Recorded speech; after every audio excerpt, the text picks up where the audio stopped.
को अलवर में मंदिर को ध्वस्त करने का विवाद अब नए मोड़ पर पहुंचता दिख रहा है।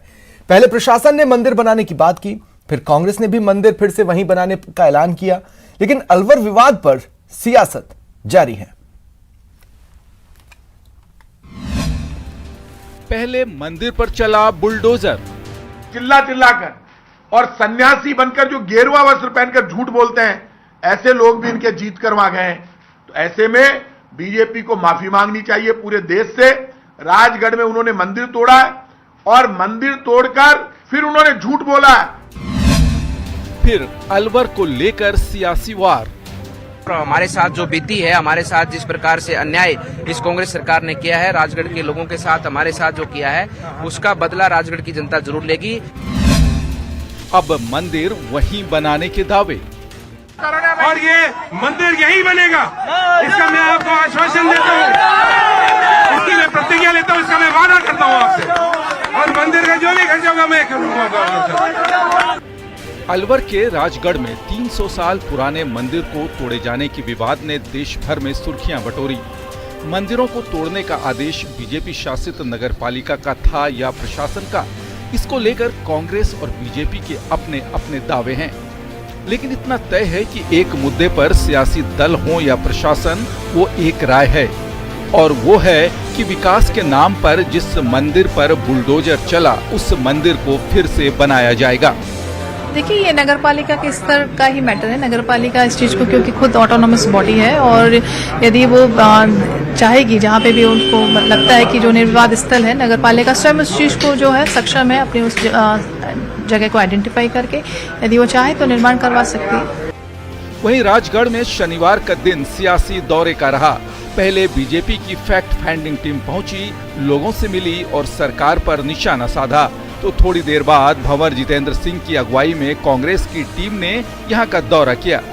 जैसा हमने देखा, विधायक जी बोल रहे हैं कि सारे पार्षद मेरे साथ आ जाते हैं, तो मैं इस कार्रवाई को रुकवा सकता हूं। निश्चित तौर पर उनके मन में पाप था, इसीलिए उन्होंने इतनी बड़ी कार्रवाई को अंजाम दिया है। आप सबों को आश्वासन देता हूं कि मैं आज माननीय मंत्री जी से आज मैं खुद स्वयं अलवर नहीं जा रहा हूं, मैं जयपुर जा रहा हूं, उनसे मिलूंगा, उनसे निवेदन करूंगा कि जो भी कोई अधिकारी हो, और खास तौर से ये चेयरमैन उनके बोर्ड, आज कहाँ है वो? अगर वो सच्चे होते तो यहाँ होते। बीजेपी कहती है कि कांग्रेस जिस मास्टर प्लान के बहाने अपना पाप छुपा रही है, उसकी हकीकत जनता को पता है। ये मास्टर प्लान की कॉपी है। तो इसमें स्पष्ट लिखा हुआ है कि जहाँ चौड़ा करना संभव नहीं है, वहाँ पर बिल्कुल निम्न स्तर के मापदंड अपनाए जा सकते हैं। ये पूरे शहर को कूड़ा कर दिया इन्होंने, मंदिरों को तोड़ दिया, और उसका ठीकरा भाजपा के सिर पर फोड़ रहे हैं। पाप खुद करके उस पाप को दूसरों पर डालना, ये बिल्कुल ही सरासर गलत है।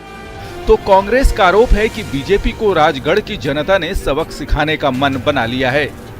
चिल्ला चिल्लाकर और सन्यासी बनकर जो गेरुआ वस्त्र पहनकर झूठ बोलते हैं, ऐसे लोग भी इनके जीत करवा गए हैं। तो ऐसे में बीजेपी को माफी मांगनी चाहिए पूरे देश से। राजगढ़ में उन्होंने मंदिर तोड़ा है और मंदिर तोड़कर फिर उन्होंने झूठ बोला है। यानी अलवर के बहाने जयपुर से दिल्ली तक की सियासत में हलचल मची हुई है। राजस्थान में अगले साल विधानसभा चुनाव है, और करौली के बाद अलवर का मुद्दा बीजेपी के लिए संजीवनी से कम नहीं। लेकिन अतिक्रमण हटाने में बीजेपी बोर्ड के फैसले की खबर आने के बाद कांग्रेस भी अपने को पीछे रखने को तैयार नहीं है। अब वहां मंदिर फिर से बनाने के ऐलान के साथ ही कांग्रेस ने अपना इरादा भी जाहिर कर दिया है। Babulal धायल, news 18 network, Alwar. अलवर के बहाने मरुधरा की सियासत में महाभारत छिड़ा है। बीजेपी के प्रदेश अध्यक्ष सतीश पूनिया ने एक बार फिर कांग्रेस पर निशाना साधा। पूनिया ने कहा, बीजेपी का मंदिर तोड़े जाने की घटना से कोई लेना देना नहीं है। पूनिया ने कांग्रेस के विधायक जौहरीलाल मीणा पर निशाना साधते हुए कहा कि स्थानीय विधायक जौहरीलाल मीणा चाहते हैं कि बीजेपी के सभी 34 पार्षद उनके पाले में चले जाएं, इसलिए उनके कहने पर मंदिर तोड़ा गया है। वहां के विधायक के इशारे पर मुख्यमंत्री जी ने तुड़वाया है। ये मेरा सीधा सीधा खुला आरोप है कि वहां के विधायक जौहरीलाल मीणा के कहने से, क्योंकि जौहरीलाल मीणा की जिद थी कि बीजेपी के 34 के 34 पार्षद उसके पास चले जाएं, नंबर 1। दूसरा, उसके पुत्र के खिलाफ दुष्कर्म का और गैंगरेप का मसला था।